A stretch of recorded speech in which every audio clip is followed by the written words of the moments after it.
এই লোকটি তার জীবনের ঝুঁকি নিয়ে উড়ন্ত একটি প্লেন থেকে প্যারাসুট ছাড়াই লাফ দিয়ে দেয়, কারণ সে প্যারাসুট ছাড়াই মাটিতে নামার অল রেকর্ড বানাতে চাইছিল।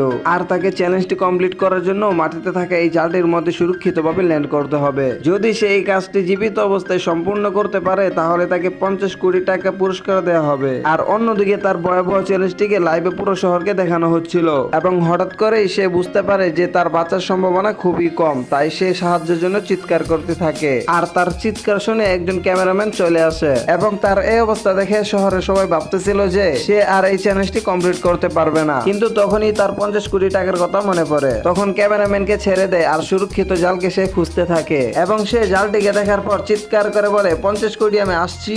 এটা বলার পর সে খুবই গতিতে মাটির দিকে নামতে থাকে, কিন্তু অতিরিক্ত গতির কারণে তার ল্যান্ডিং একটু ভুল হয়ে যায়, যার ফলে সে জালে না পড়ে মাটিতে গেঁথে যায়। আসলে এটা হলো তার ওভার অ্যাক্টিং করার ফল।